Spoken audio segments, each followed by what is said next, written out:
Hey guys, today I'll show you a supernatural film named Puppet Master Doktor Death. Spoilers ahead, watch out and take care.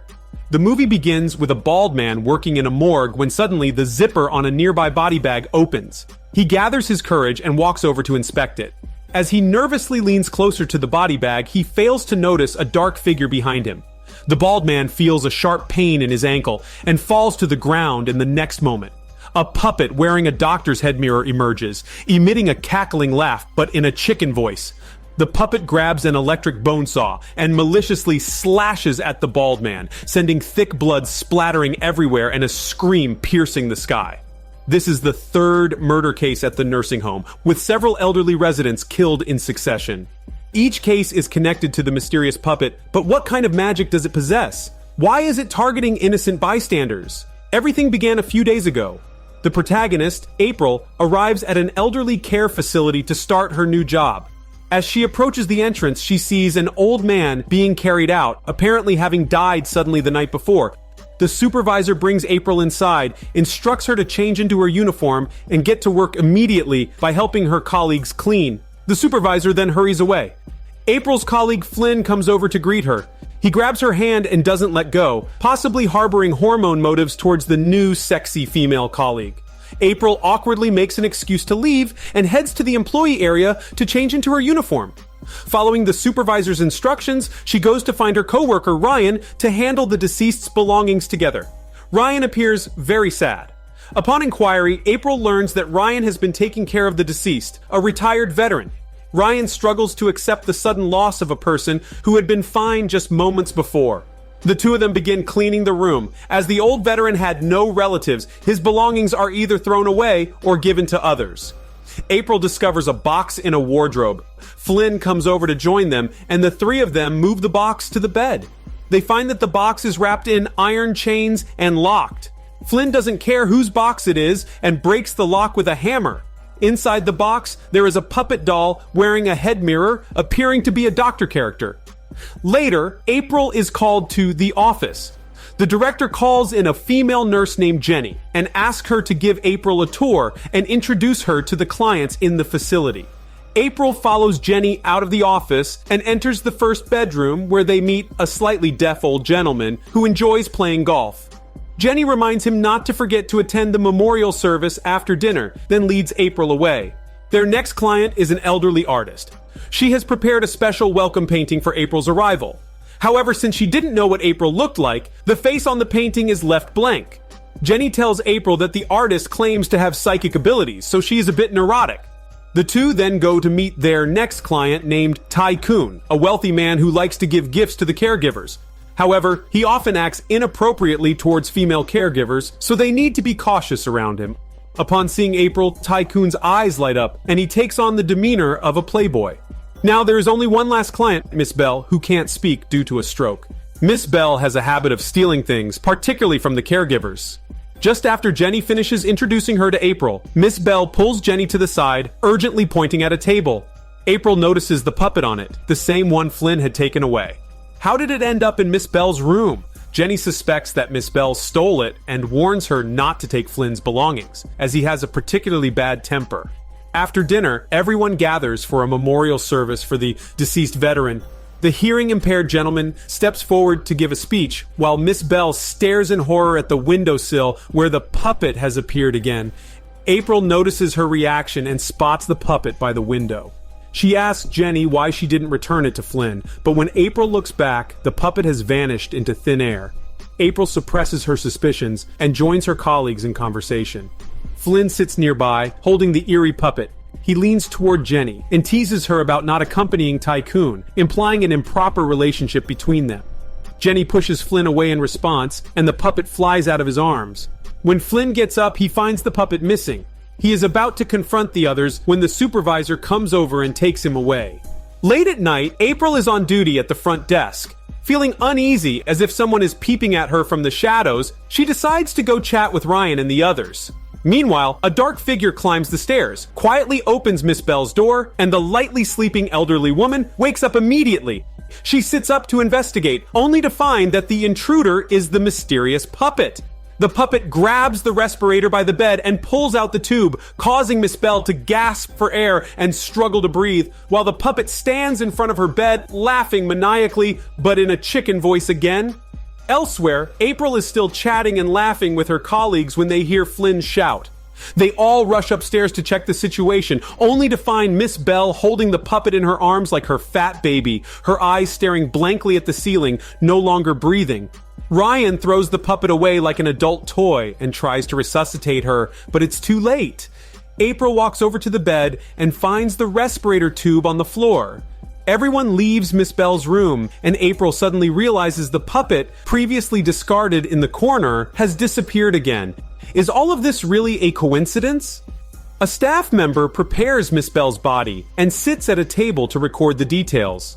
Unexpectedly, the body bag's zipper opens suddenly. The worker walks over to inspect it, only to have his ankle slashed the next moment. The puppet grabs the electric saw and attacks the worker, causing blood to splatter and anguished cries to fill the air. The puppet then drags the worker's body out of the pool of blood. The next morning, the granddaughter of Miss Bell arrives at the nursing home to deliver the funeral clothes for Miss Bell. A person at the entrance directs her to the morgue around the corner, telling her to give the clothes to the staff there.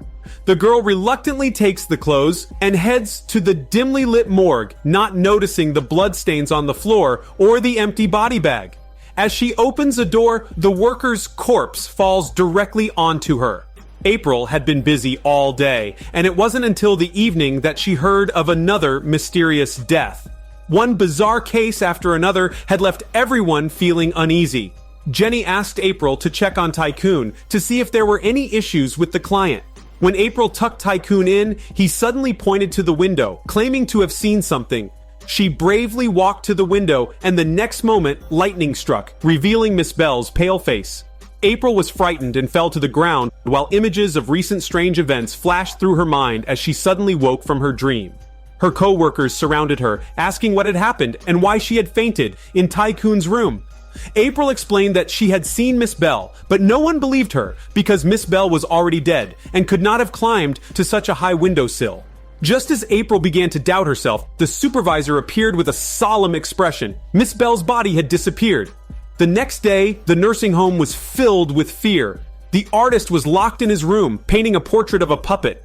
Flynn, who had been off duty the previous night, had just arrived downstairs. He leaned against the tail of his car, smoking, when he noticed a trail of footprints on the ground. Curiously, he followed the prints into the warehouse, where they disappeared at the wall. Just as Flynn was wondering what was going on, he turned his head and bumped into Miss Bell's ghostly arms. She pushed him down and ran out of the warehouse. Flynn didn't understand what was happening, so he picked up a puppet from the ground and dusted it off. The next moment, the puppet turned its head and he immediately threw it away like an adult toy. Anxiously looking around, Flynn didn't expect Bell to suddenly appear and forcefully kill him. On the other hand, April found Ryan and shared her suspicion that Flynn had removed Miss Bell's oxygen tube. After all, Miss Bell had stolen his puppet. Ryan thought that although Flynn was not a good person, he wouldn't go so far as to commit murder. However, the series of strange incidents in the institution did seem to be related to the puppet. They went to the staff area together, broke open Flynn's locker, and hoped to find and get rid of the puppet. But all they found inside was a spare key. That night, a storm was brewing as Jenny snuck into Tycoon's room. He handed her a large sum of money and asked her to come for a hormone date after work. Just as she left, April and Ryan stopped her and asked if she had seen the puppet. She told them to check Flynn's car. At the same time, the supervisor had just finished work and was about to rest when she heard a strange noise behind her. She picked up a flashlight and walked towards the source of the sound, only to find herself in a dark room with curtains hanging everywhere. A dark figure stood behind her unnoticed. The supervisor carefully backed away, but tripped over Miss Bell's greasy body. She screamed like a wild goose, and the puppet locked the door and left. Meanwhile, April and Ryan were outside Flynn's car, hoping to find clues. April used a spare key to open the trunk and found Flynn lying inside, covered in blood. Ryan asked him what happened, and Flynn said it was the puppet's doing. Later, Jenny entered Tycoon's room, planning to undress for their hormone yoga. However, she discovered that the person in the bed had their head covered with a blanket. She lifted the blanket to reveal the puppet standing there, surrounded by Tycoon's blood. The puppet lunged at Jenny and killed her, then went on to find its next prey. It approached a deaf elderly man on the couch, raising a golf club to strike him. April and Ryan returned indoors just in time to hear the supervisor's cry for help. They unlocked the door, and the supervisor said Miss Bell's body was inside.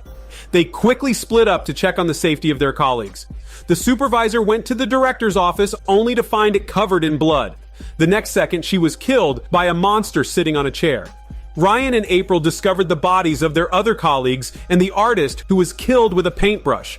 Only 2 people were left alive in the entire institution, and they had to leave immediately. Unexpectedly, a skeleton-like figure looking like a skinned staff member pursued them.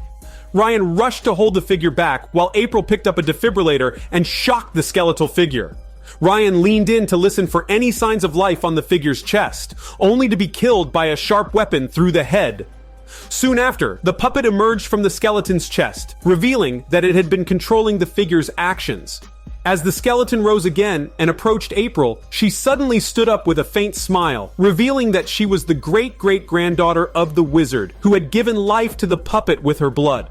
It turned out that the puppet had been given life by a wizard's blood many years ago, and April was also a descendant of that wizard. They were of the same bloodline, and she had come here to find the puppet and reunite with her long-lost family member. April subsequently informs him that she desires to assist him in reuniting with the other puppets, and she displays a wickedly sinister smile. This prompts the puppet to chuckle and spare her life, seemingly consenting to embark on her quest to locate his former companions. This is Daniel CC Movie Channel. Stay safe and enjoy your day.